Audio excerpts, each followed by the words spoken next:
scientists could produce these gear systems 2,000 years ago, the whole history of Western technology would have to be rewritten. And it is done on a flat model. But anyway, so think about this, people, especially the newbies out there. You know, they're telling us that the Earth is going around the sun at 67,000 miles an hour. And then, of course, the sun going around the Milky Way at 483,000 miles an hour. And then when we get up to the Milky Way going around to the Great Attractor, we are at 1,300,000 miles per hour. And this has been going on for millennia, and the skies have never changed. What is their excuse? Oh, the stars are so far away, you'd never know. And relativity, right? Bunch of nonsense. Yeah. It upsets all our ideas about what the ancient Greeks were capable of. It rewrites the history of technology. It tells us that things were going on in 2nd century BC Greece, which we have no idea about. And anybody that thinks that just because it was 2,000 years ago that these people were in the dark, are you ever wrong? Because they probably surpassed us in several areas of engineering than what we are even at today. In fact, I'm sure they have, and I think that a lot of that has been hidden from us and is somewhere down in a Vatican, archive when they tried to suppress all this knowledge. So yeah, I love the way. I think it's safe to say that the ancients actually had an advantage over us because they were taught how to think and how to reason, whereas modern education is more along the lines of indoctrination, where we're taught how to follow rules, read from a book, and regurgitate information. Yeah, absolutely true.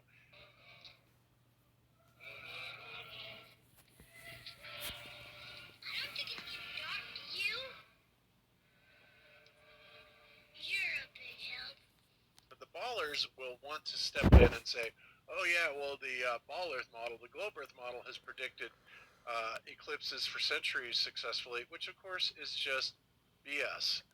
The flat Earth model was around long before that, and they were predicting eclipses with astounding accuracy. But for the ballers to just walk in and kind of usurp all the credit, for which model is capable. And in fact, most of the ballers today will say that it's impossible to do eclipse predictions on a flat Earth, which, of course, again, is nonsense. And this particular 2,100-year-old device proves otherwise. And in fact, because 2,100 years ago, regardless of what you may think about Eratosthenes and that confusion that surrounds that, this is something that is absolutely, physical proof that we do have this piece of science from over 2 millennia ago that is based on a flat Earth cosmology and absolutely does predict the eclipses. We ain't afraid. But guys, don't ever let these ballers tell you that the eclipses cannot be predicted from a flat Earth model, because in fact, that is exactly how it always has been done.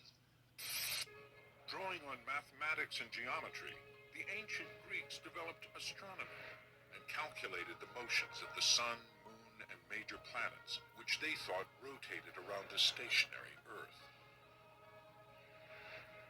And what I ended up with was models of the planets. This is a model of the Greek cosmos, geocentric. You can think of this cover plate in the middle as representing the Earth, and everything goes round it. The easy one to spot is the moon, because that's the fastest moving thing on the dial, and it's the front pointer. The night sky was the ancient Greek television. What else were you going to look at night? People were much, much more aware of the sky. The calendar was organized according to the moon. Official positions changed. Debts became payable on the new moon. You had to have a calendar that in some way reconciled the year controlled by the sun with the month controlled by the moon. They're tricky numbers, and they're built into the model. This story is extraordinary, especially controlled by the sun with the month controlled by the moon. They're tricky numbers, and they're built into the model. I suddenly realized with mounting excitement that fragment F formed a new scale on the lower back dial of the mechanism. In order to understand this new 4-turn spiral dial, I wanted to count the scale divisions round the whole dial, make an estimate of them.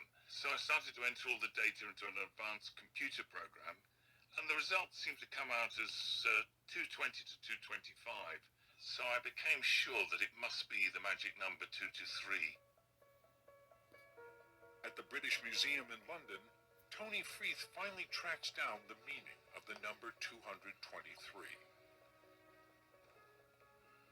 Around 700 BC, long before Greece's Golden Age, Babylonian astronomers had made a breakthrough.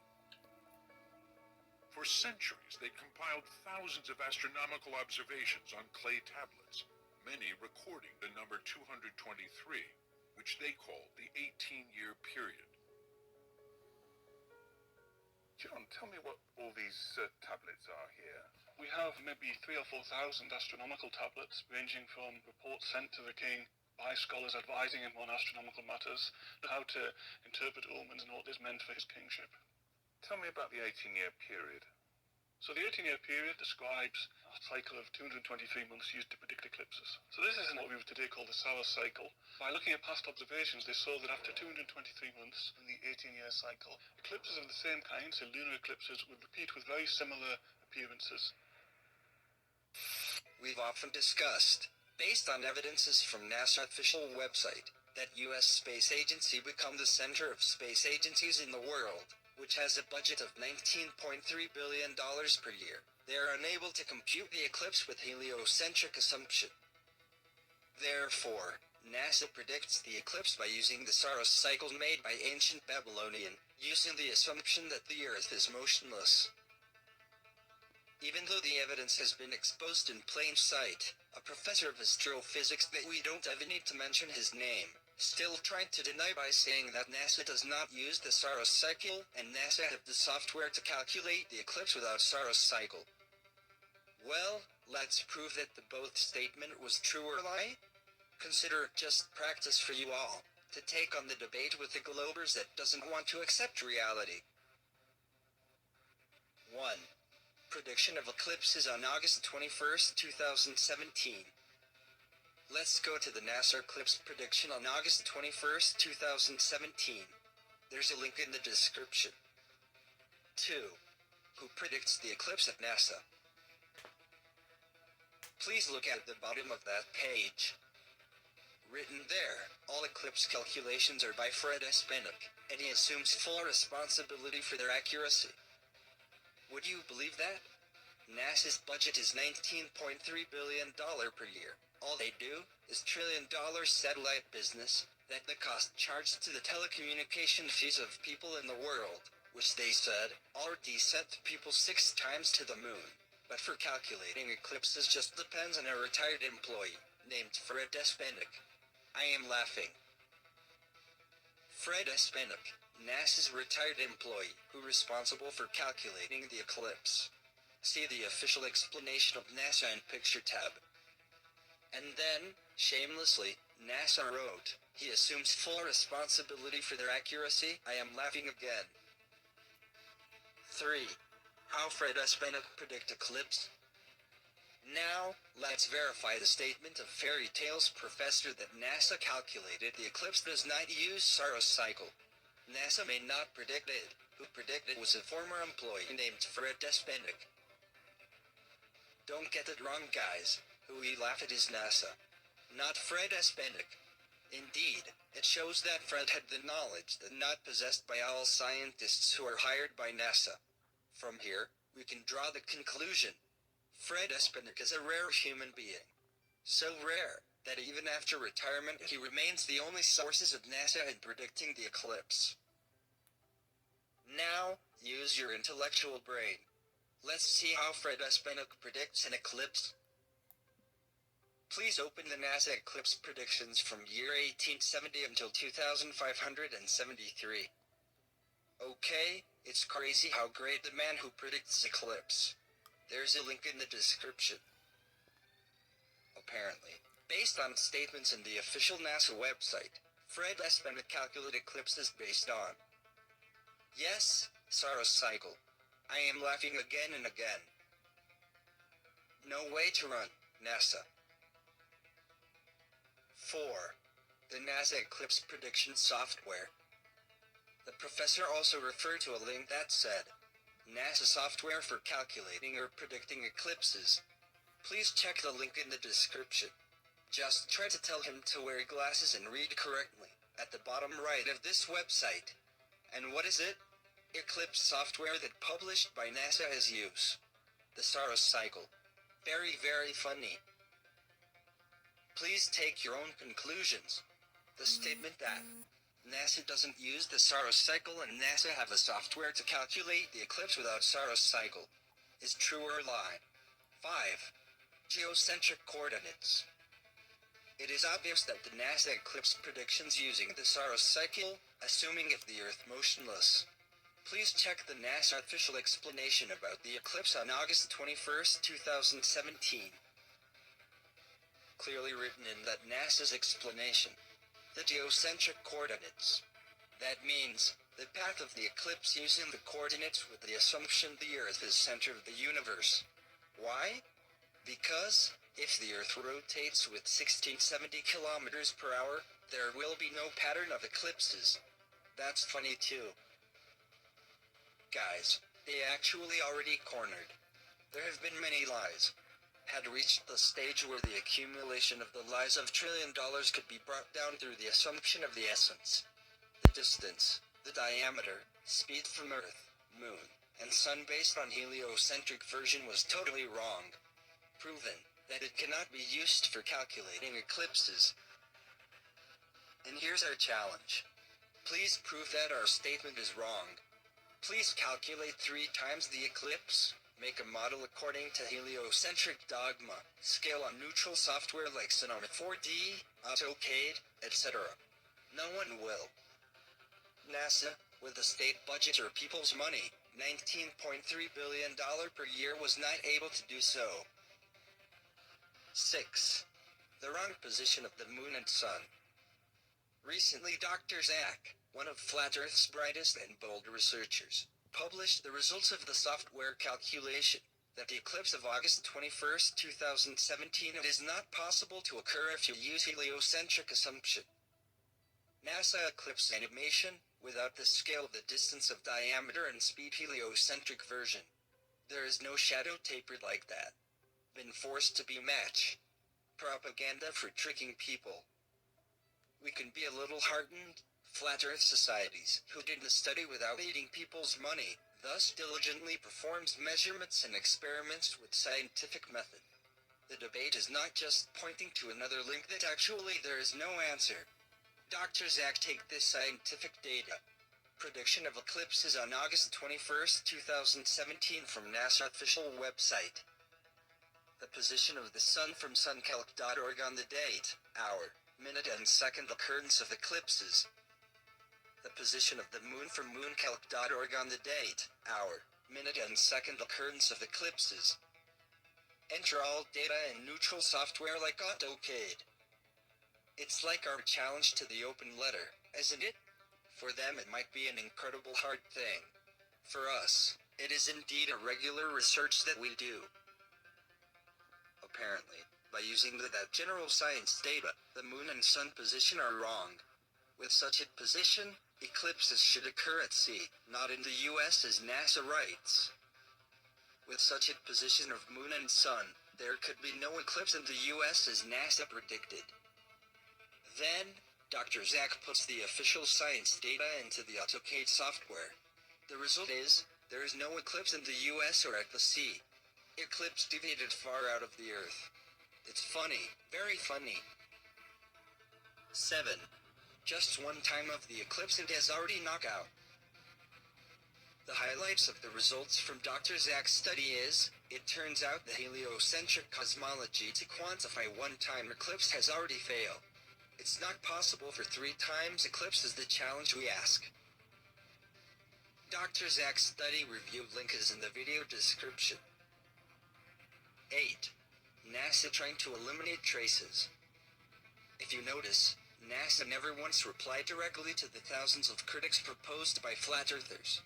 They use other strategies. NASA hires trolls to beat Flat Earth videos with skewed comments to prevent people from watching Flat Earth shows. Therefore, if I may suggest to all friends, turn off the comment field in your videos. Do not give a chance to the trolls, who do not watch the videos but littering your work. The second way, NASA does not directly respond, but secretly reacts by removing traces. This is an example. Dr. Zach criticized NASA's hiding and wrote, "Eclipse prediction is Fred S. Bennock's responsibility."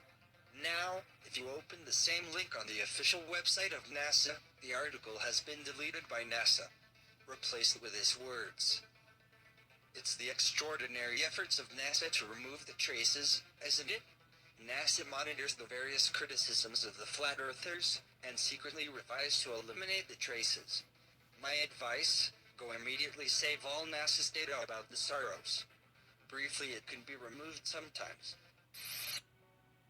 Based on Babylonian observations, the Greeks built a machine to look into the future and forecast eclipses. Amongst the whole mass of symbols, I found this symbol in the document. It was short for the word aura, meaning hour. So what that told us was that not only did this mechanism predict eclipses, but it predicted the hour of the eclipse as well. As the hand sweeps along the scale, here it's just reaching a lunar eclipse, and here then we've got a solar eclipse in this month, followed by a lunar eclipse in that month. Our research group pooled our resources in a discussion on the internet, and Yanis Bitsakis in Athens found the phrase, "the colour is black" in the eclipse inscriptions. Alexander Jones in Toronto found this really exciting, and he then discovered the phrase, "the colour is fire red." We were discovering a very sophisticated machine that not only was predicting eclipses decades in advance and what time of the day or night they were happening, but even the direction the shadow was going to cross and what color the eclipse sun or moon was going to be. Michael Wright made an absolutely brilliant observation from his X-rays. He discovered that one of the gears at the back of the mechanism, mounted on this large 223-tooth gear, had a pin on it. This is the pin and slot mechanism. There's a wheel in the back of the instrument. You can see with the naked eye that it's got some sort of a slot in it. The next thing you see is this round ghost in the slot. There is a pin. But Wright couldn't figure out what the pin and slot were for. And he threw the idea away. It's a tragedy for him in a way that he had this absolutely the most brilliant observation in the history of the mechanism. I didn't know what it was doing there. I even came to wonder whether it was a sort of mechanical fossil. But he made this other very critical discovery. He discovered that the gear with the pin turns on a slightly different axis than the gear with the slot. So this mechanical device induces a variability in the motion of one of the gears. When the wheels are like this, and the pin is at the inside of the slot, the driven wheel on top is going fast. When we come round here, and the pin has moved to the outside of the slot, the driven wheel is going slow. And this is modelling the way that the moon's speed in the sky actually varies. I was on the plane to Athens. I was playing around with the figures. I knew the input gear had 27 teeth, so I put that into my calculator and calculated the result. And to my deep disappointment, it was too big. So I thought maybe it's only 26 teeth, so I put that into the calculator, and it was too small.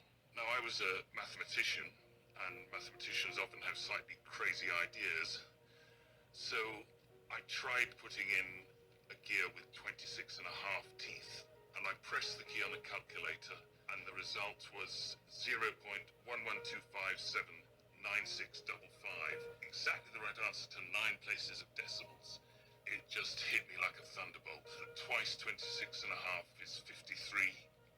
Michael Wright had been correct about the 53-tooth gear. The riddle of the 53-tooth gear had been solved at last. It turns the large 223 gear with just the right 9-year rotation so that the pin and slot exactly models the ancient Greek theory of the moon's variable motion.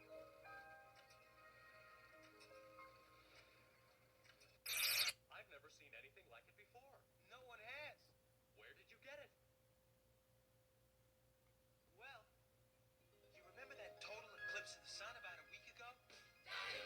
You can buy right now a watch with an Antikythera mechanism inside. I don't know if you know that. No, I didn't. That's amazing. Yeah, just for the people know, this is one of the most expensive watch. It's just for elite people, of course, because if you have this watch, you want to know that the Earth is flat. So this watch, if you want to buy this, you must be paid like $300,000, and yeah, because it's with diamonds, gold and things like that. But it's Beside because they want Rolex. to. Yeah, of course. They just want to, these kind of things only the elite people have. And here you can see Gleason type map in the right side of the watch. You can see the constellations in the left side and the lunar eclipses and all these. What is the company? That is the funny thing. The company called Bovet, which means, a dome. That is the company that made this watch. $350,000, and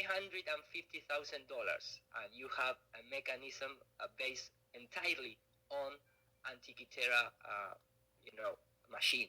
Here you have the Bovet Recital 20 Asterion watch, and if you look the documentary when they present this, the guy, of course, this watch is from Switzerland, Templars, so they have all the knowledge. And in the documentary, the guy start to, drop some words based on the flat Earth and that secret knowledge. It's amazing. That's astounding. Okay. Great find, Eric. Awesome.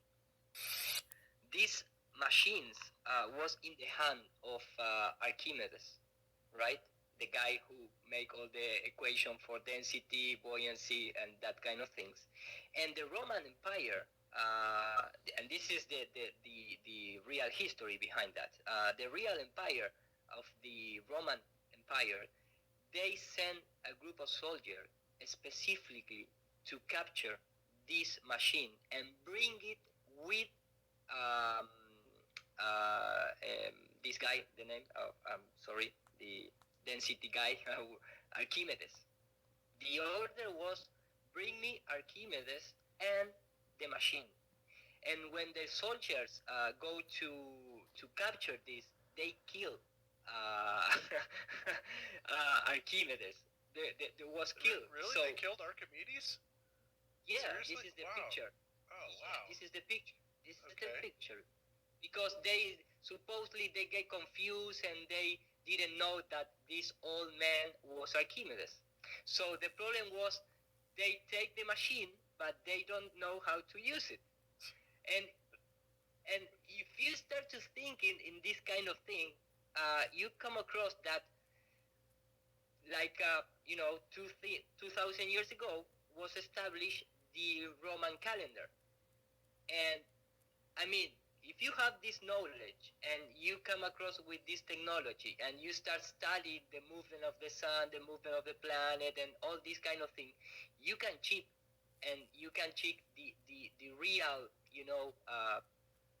nature of the movement of the things. I mean, we know that the Roman calendar was correct a few times, and it's all, have 28 days, but then in 4 years we're going to have one more day to five ready, and month of 30 days, and month of 31 days.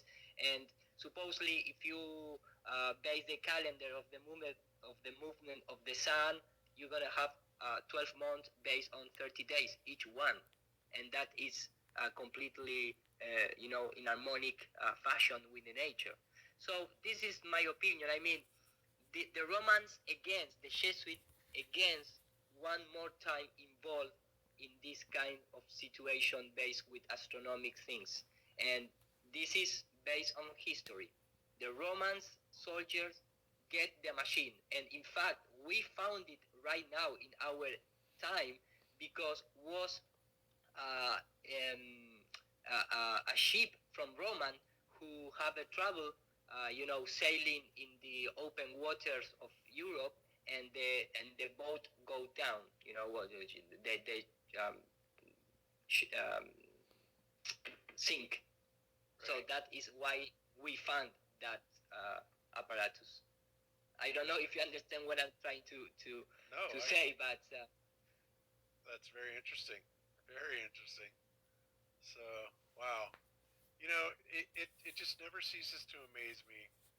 Again, because of the way that the history is rewritten or retold or just obscured.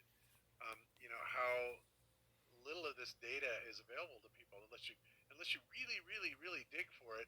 And then even then, it's a lot of times you'll get the response that, well, that's very highly questionable. Of course, I think we kind of do the same thing. Jaron said many times that after when you go back so far in history, most of the original source material has been destroyed. So it's really hard to actually come up with true artifacts that are of like the age of the Antikythera device, going all the way back to Archimedes. So it's really a rare find, and it's something I'm sure that the powers that be would have rather not had emerged into the mainstream. Right. And if you look up Wikipedia's, description of his death, it's just a mention. It's just a mention that maybe, perhaps this might have happened, and maybe, perhaps this might have happened. So what you start to learn is that when you see things like that, those are the things you want to go look into. When you see the things that are these big, long, exorbitant, descriptions like the Aristophanes experiment or whatever, then you know that they're pushing an agenda. It's just easy to start to kind of unravel what things are they trying to hide, what things are they considering not important, because those usually turn out to be the important things. It's hard for them to hide something like that, so it has to be mentioned in the Wikipedia, but it's mentioned in passing. So, yeah. I believe this. The Antikythera mechanism is a really great computer, and after they have in their hands this device, they start to create, for example, things like the astrolabio or the sextants, which is like a tiny part of this kind of mechanism. And of course, they make the reverse engineering, and they come across with the globe. Oh, and by the way, they have the tools. I mean that. One thing that's interesting about the Antikythera device, and I learned this while researching it, is that guess what everything is based off of, all the rotation? 2,100 plus years ago. You got it, Polaris. Yes. Bada bing. What's that? What's the matter?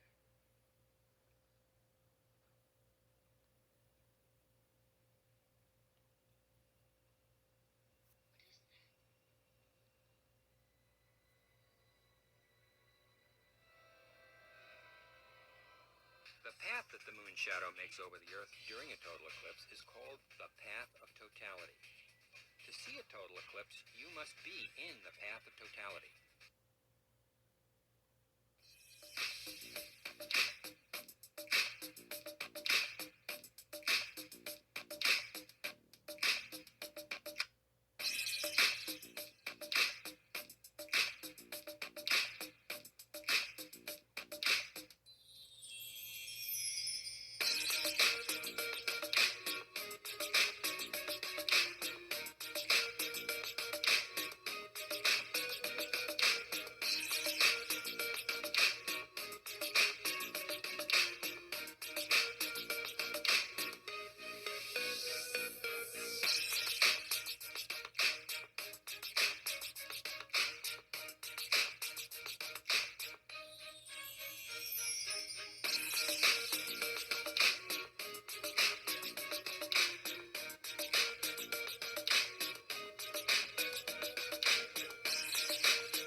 upsets all our ideas.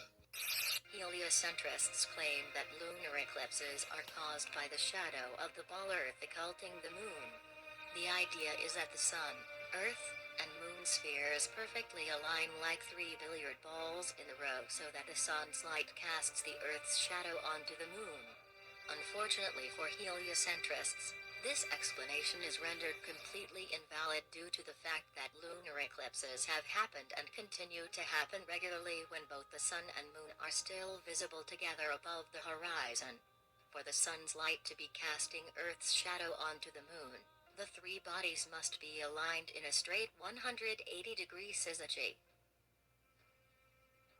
The Newtonian hypothesis involves the necessity of the sun, in the case of a lunar eclipse, being on the opposite side of a globular Earth, to cast its shadow on the moon. But, since eclipses of the moon have taken place with both the sun and the moon above the horizon, it follows that it cannot be the shadow of the Earth that eclipses the moon, and that the theory is a blunder. By William Carpenter, 100 Proofs the Earth is not a Globe. That the eclipser of the moon is a shadow at all is assumption, no proof whatever is offered. That the moon receives her light from the sun, and that therefore her surface is darkened by the Earth intercepting the sun's light, is not proved. It is not proved that the Earth moves in an orbit round the sun, and therefore, by being in different positions, conjunction of sun, Earth, and moon, day sometimes occur. The contrary has been clearly proved, that the moon is not eclipsed by a shadow, that she is self-luminous, and not merely a reflector of solar light, and therefore could not possibly be obscured or eclipsed by a shadow from any object whatever, and that the Earth is devoid of motion, either on axis or in an orbit through space. Hence, to call that an argument for the Earth's rotundity, where every necessary proposition is only assumed, and in relation to which direct and practical evidence to the contrary is abundant, is to stultify the judgment and every other reasoning faculty. By Dr. Samuel Robotham, Zetetic Astronomy, Earth Not a Globe. According to the globular theory, a lunar eclipse occurs when the sun, Earth, and moon are in a direct line. But it is on record that since about the 15th century over 50 eclipses have occurred while both sun and moon have been visible above the horizon. By F. H. Cook, The Terrestrial Plane. As early as the time of Pliny, there are records of lunar eclipses happening while both the sun and moon are visible in the sky. The Greenwich Royal Observatory recorded that during the lunar eclipses of July 17th, 1590, November 3rd, 1648, June 16th, 1666, and May 26th, 1668, the moon rose eclipsed whilst the sun was still above the horizon.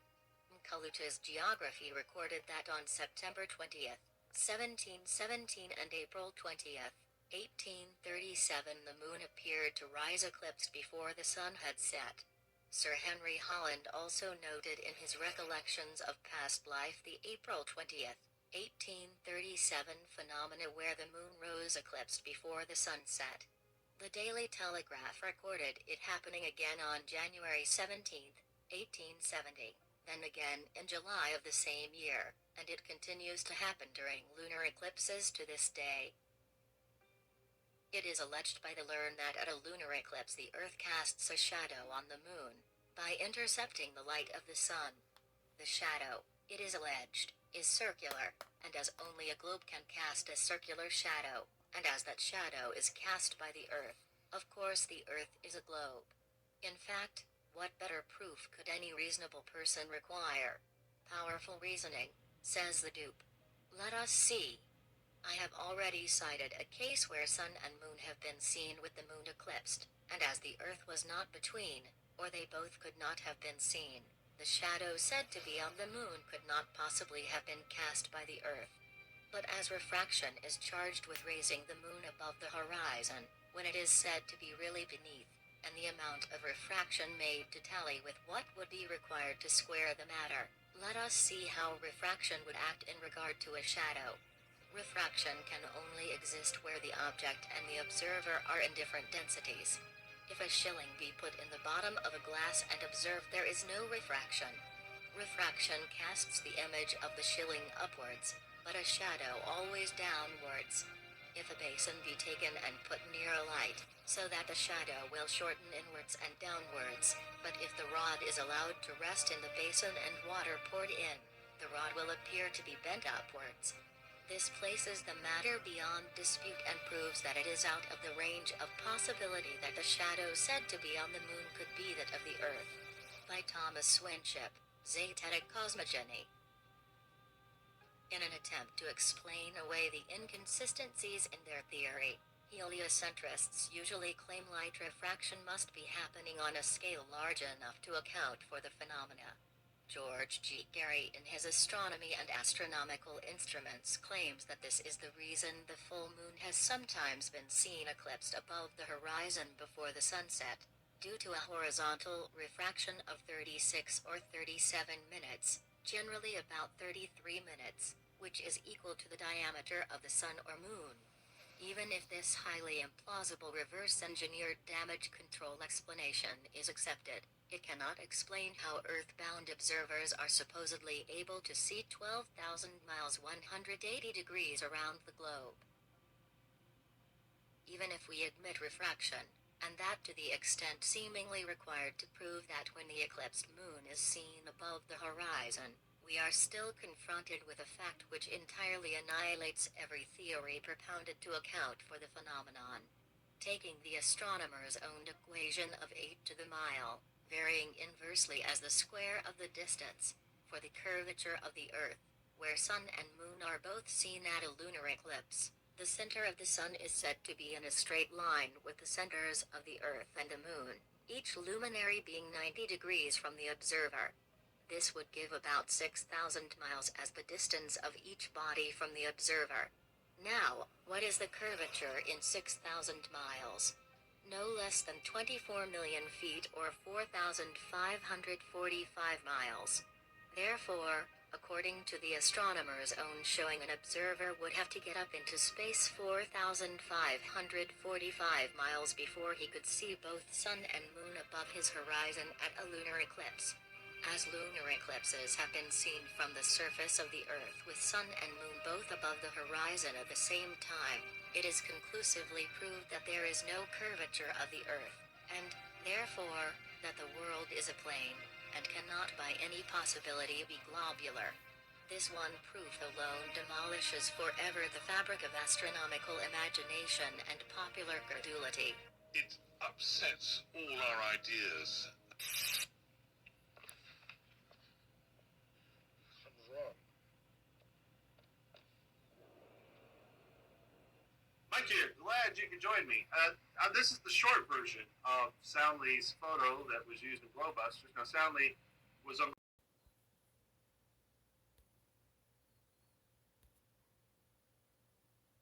Yes, a mutiny. The captain thinks the world is around, see? But we all know it's a flat, right? Of course it's flat. Sure, I know the world is flat. Well, so do I. Everybody knows that. Good, good. You see, my crew thinks the Earth is a flat, but we know it's around, right? Yeah, right. Sure, it's round. Of course it's round. What town, sir? What town? Why, that's easy. Now, there's the whole flat world as we know it.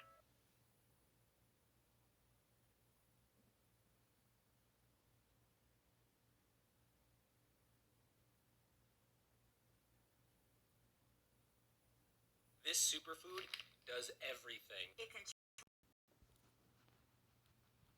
We only have one shot at this guy, okay? A little left. Okay, now factor in the spin.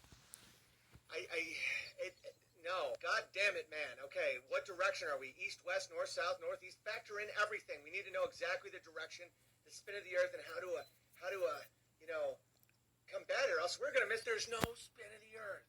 Take the shot, retard.